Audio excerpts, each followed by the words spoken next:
36 hours of work right here.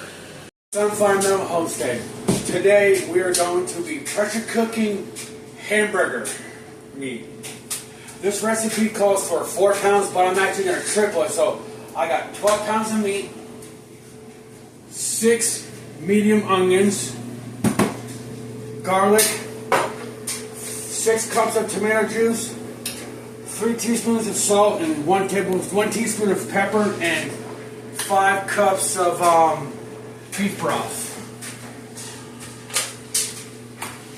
I'm only going to do 6 pounds at a time because it's hard to drain all the grease out of 12 pounds. I tried last night. It didn't work very good. So I do 6 pounds at a time.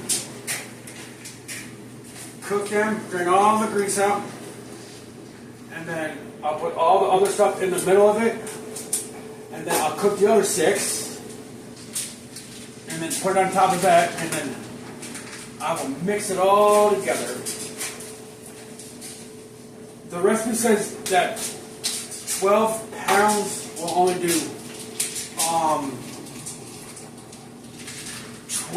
6 quarts, but I found that it makes 9 quarts. But on this, not much. My pressure cooker only will hold 7. So that's the thing about that. And they take a while per batch, huh? It takes 90 minutes once it's all pressurized and up. Basically, by the time I get the cans in there, get the water in there, pressure it up, and get it going, that takes about an hour right there. And then I gotta cook it for 90 minutes, and then you gotta naturally release it, and that takes another probably 45 minutes to do. So we're gonna cook this meat up, and then when I get done cooking, I will show you putting everything together. Okay, my meat is basically almost brown right now. It's almost there. What you want to do when you cook your meat, you want to get the leanest meat possible, so you have the least amount of fat. You want to get as much fat out as you can. So what I got is I got a glass bowl with a strainer. So what I'm gonna do is I'm gonna turn this off. This is the fun part. Get a pot holder. Okay.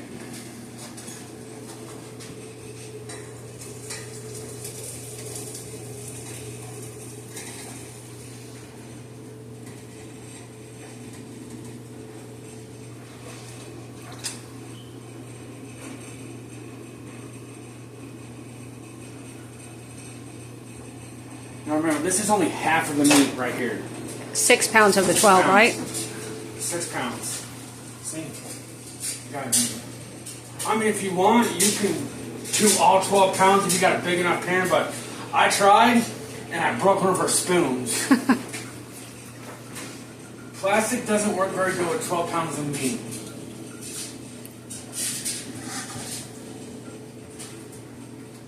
So just drain as much as the grease as you can.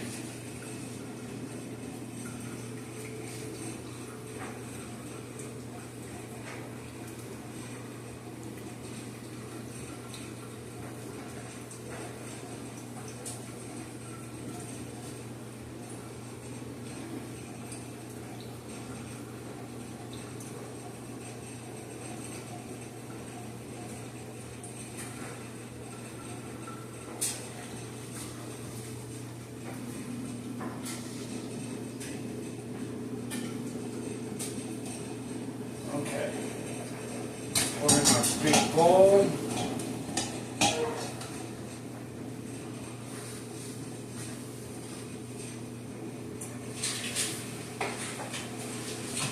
Okay. Now we add the 5 cups of beef broth. We make our own beef broth. I mean, you can buy the beef broth already made, but we make our beef broth. So 5 cups of beef broth. Okay. 6 medium onions, or 4.5 cups of onions.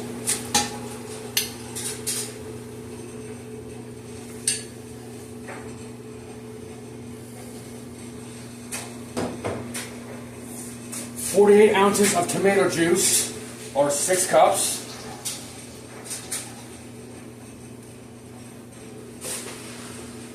This is 3 teaspoons of salt and 1 teaspoon of cracked black pepper. And then I have some garlic. I do about probably a third of this jar for this one right there.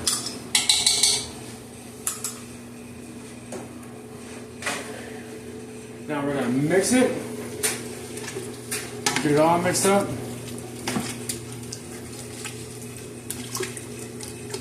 Get it all mixed up. Now we're going to do the other 6 pounds of hamburger meat.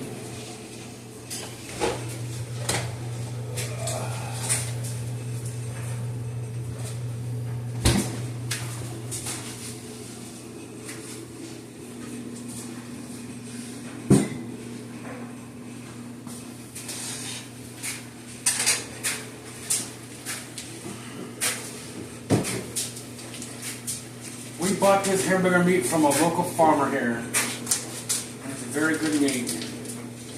Which company is it? Which one is it? Wilkinson Does it say on the pack? This is the Wilkinson Ranch. Oh, Wilkinson. Yes, Wilkinson Ranch.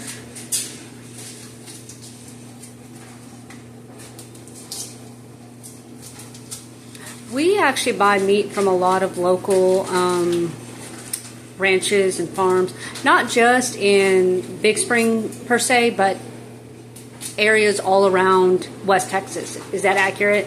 Yes. And the pork that we buy too, same way. We just try to get things as local as possible. You're not only helping local businesses, farmers, ranchers.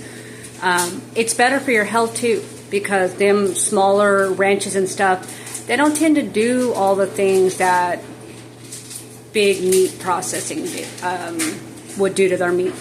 You know where it's coming from more. So we buy some really good meat from different people.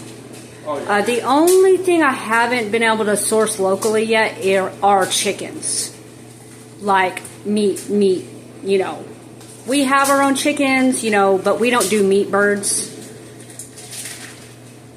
Okay, last 6 pounds right there. So, we're going to get this cooking, and then when we come back, we will show you the rest of how to do it. My last 6 pounds are browned up. Now time to do it again. Drain it.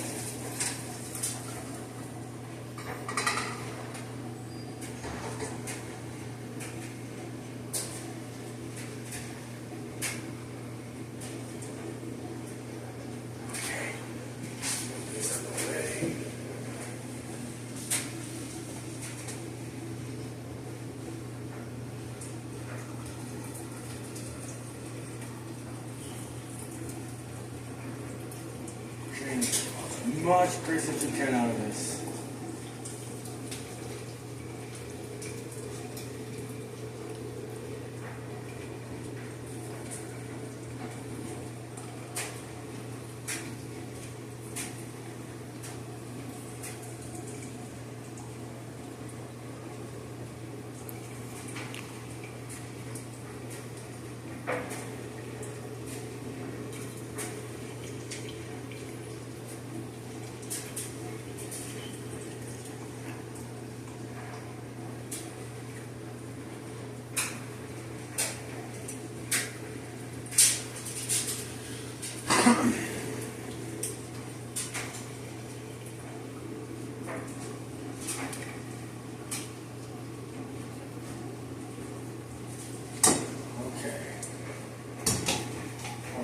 In there.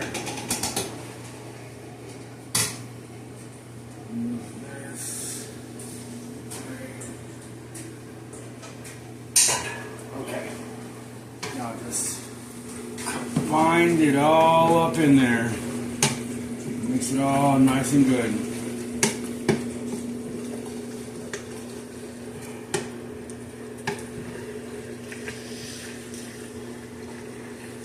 Okay.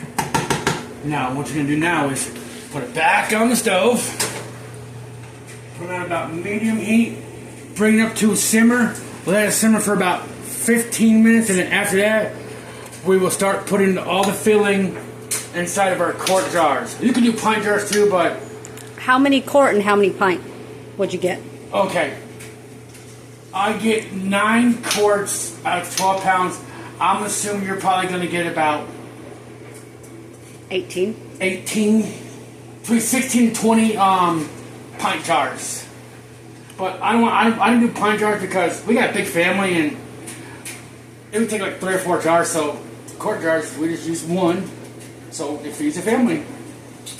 So we'll be back when this is done simmering so we can show you how to process all this fun stuff.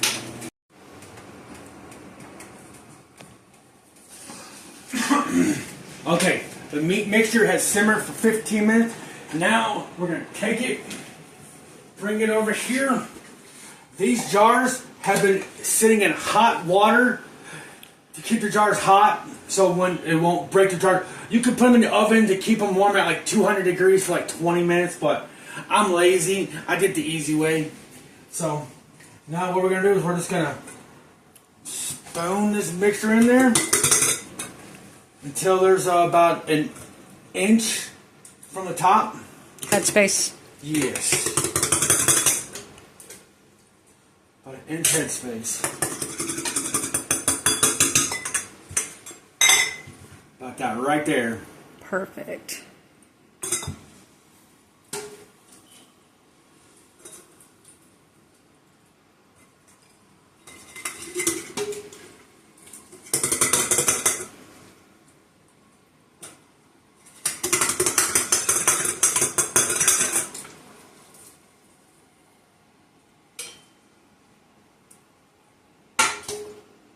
Oh.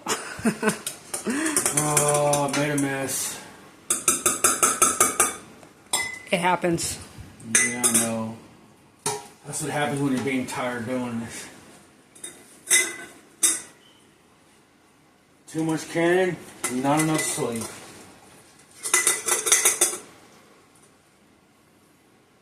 I've been doing this since 10 o'clock last night. So I'm sitting at about 6 o'clock, about 24, 10 o'clock. Yeah, about a day and a half doing canning. Not too shabby. We canned 60 pounds of meat though. 60 pounds of ground beef. Then we're going to start working on chicken. And do you know exactly how many pounds of chicken we have? Or I do not know. I have to do my calculations. Okay. Too much? We have a lot of chicken to can. We have too much? That's all I can say.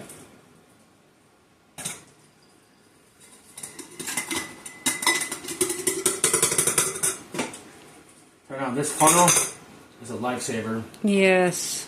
That's the canning funnels I bought when we started canning. We've only been canning for about 4 years. Like, regularly.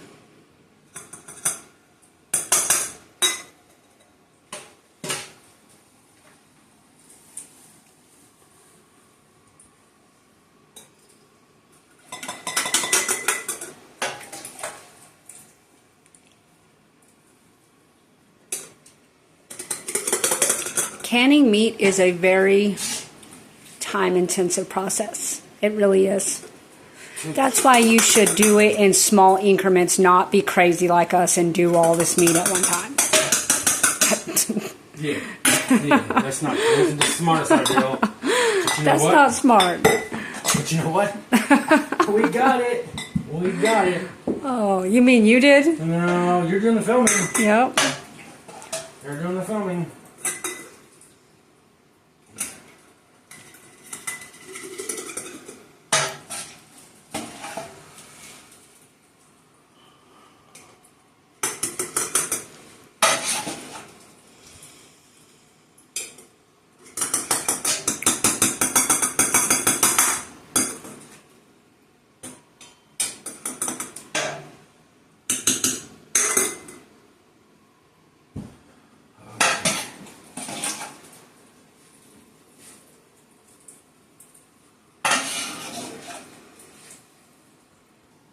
Okay, now they're all filled.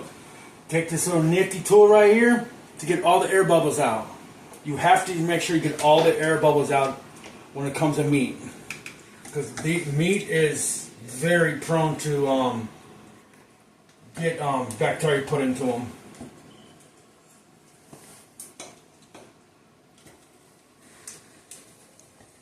And you have to make sure you clean these rims off really good. Yes, the seal. That's why you have to get so much fat. Like, you have to remove as much fat as possible, because fat is notorious for making the seals fail. Yes. That's the reasoning behind that. There's going to be some fat left. Of course, you can't get all the fat out of that. No, you cannot. But that's why the recipe that I use says use.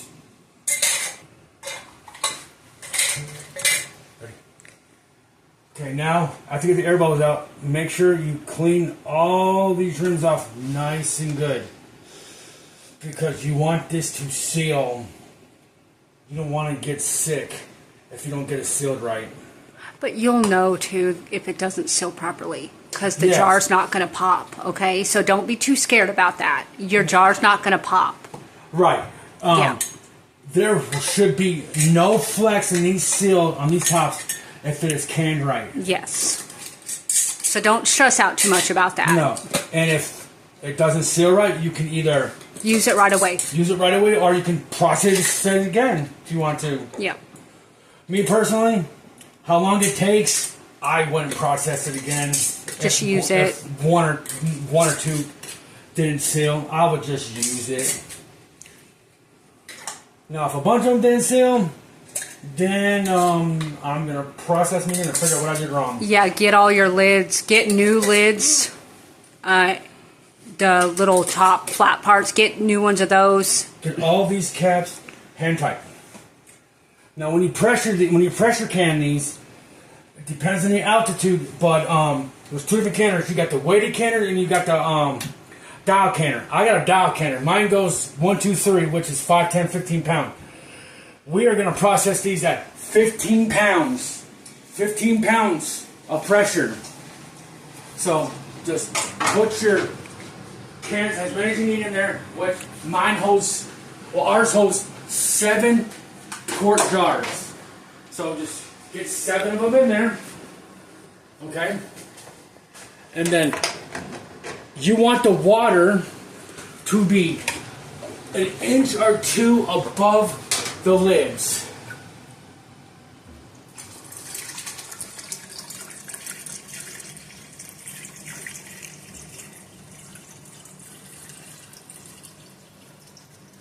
And if you're not sure about the altitude and where the can, there's a website you can go to it would tell you what pressure you got canned at. Yes, it's like the National Canning Institute. There's like a whole thing. Let me go get my top real fast.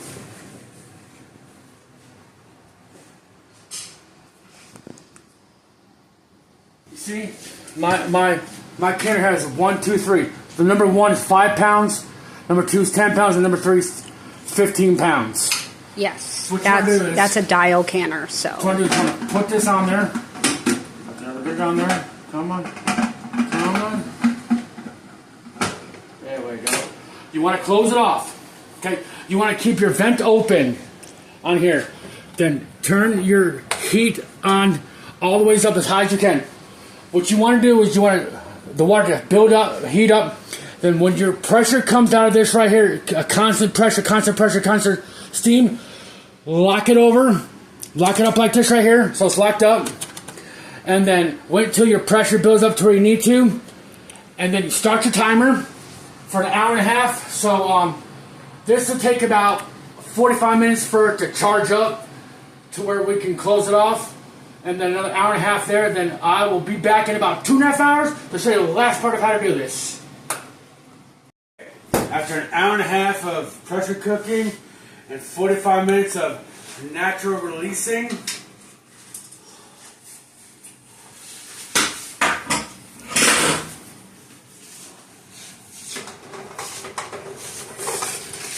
this is the final product right here. Yum.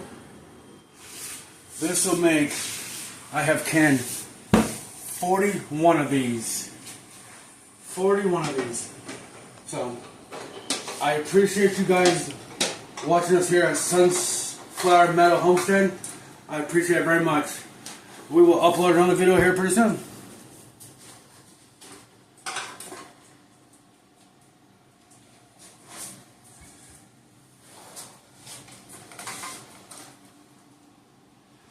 The 30 minutes has finished. So now let's grab one out if you let me. There we go. That is a jar of canned peaches. Okay. All together, all the peaches that I did will make 17 pints. And how many pounds of peaches did you do? 17 pounds. 17 pounds of peaches, 17 pints is what we got. That's good. So a pound a pint, basically. Yes. Well, I appreciate you guys watching my video. Don't forget to subscribe. Okay. Thank you again for watching Sunflower Meadow Homestead. I appreciate you guys a lot. Don't forget to subscribe to our channel. I appreciate it very much. Thank you.